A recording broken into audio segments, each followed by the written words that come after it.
the takeaway here is that there are 22 designated cancers, and that skin cancer, prostate cancer, chronic lymphocytic leukemia, and liver cancer where there's cirrhosis and hepatitis B all go through the dose reconstruction process and receive a partial dose reconstruction.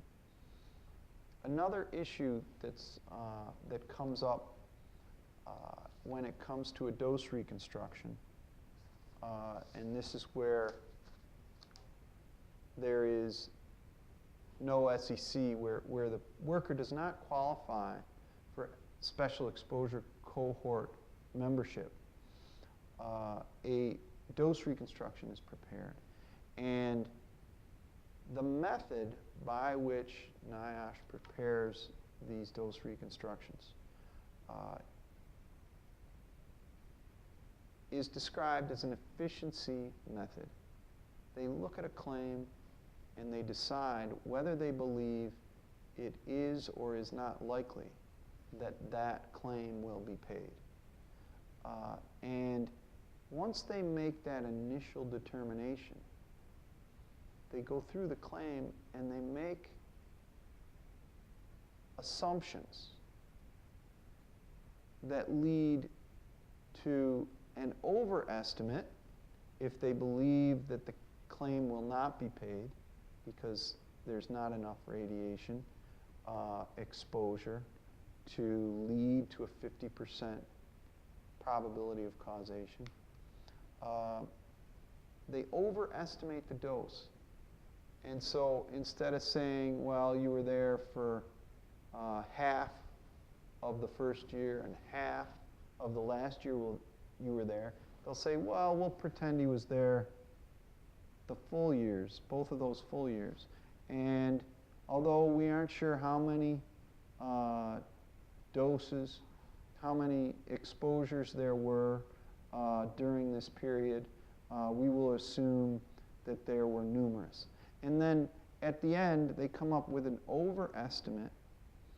And then the overestimate, which is much simpler to prepare than a careful, what's known as a best estimate, and they go through and they more quickly can come up with an overestimate based on some relatively simple assumptions. And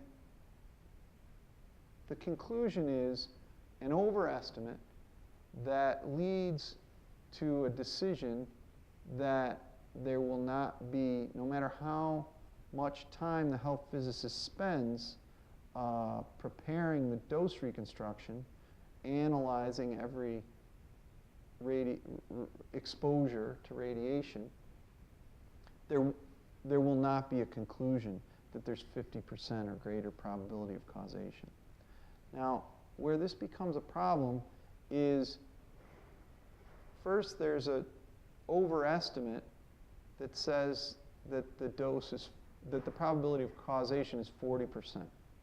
And then a worker will submit 4 new skin cancers, and they'll prepare a new dose reconstruction.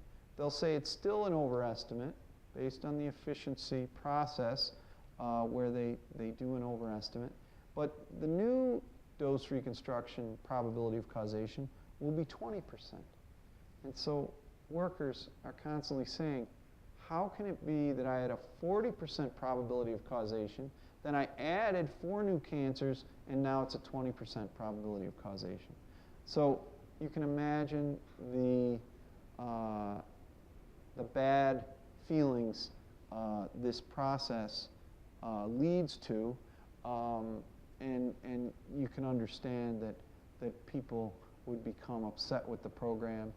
Obviously, the only solution is to do a best estimate, and a best estimate would examine every exposure in a way that leads to a very specific dose, a very specific estimate of the exposure, and that would take an enormous amount of time, and for most of these claims it's unnecessary because they know that it doesn't come anywhere near 50%. It's either significantly below 50%, it's significantly above 50%. Now, so the best estimate happens when it's a very, very close case. So if you have a 47.8% probability of causation, chances are that number was reached through a best estimate. So if you have a few more cancers, ideally, that would lead to compensation on the claim.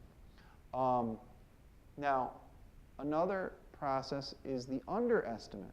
So if it's clear that you have 6 cancers, and by calculating probability of causation based on 2 and making assumptions that underestimate the amount of exposure, they can use just 2 cancers to get over the 50% probability of causation. They will only consider the 2 cancers, and it will be an underestimate. The takeaway here is that if you're reading through your dose reconstruction and it says it's an underestimate, chances are you're going to be paid. If it's a best estimate, chances are it's a pretty close call, and if it's an overestimate, it will lead to a denial. Not only that, but if you add more cancers, there's a good chance that the overestimate will lead to an even smaller number the second time around. So if there's an overestimate involved, that's a moving target. And when you add more cancers to it, it doesn't necessarily lead to compensation.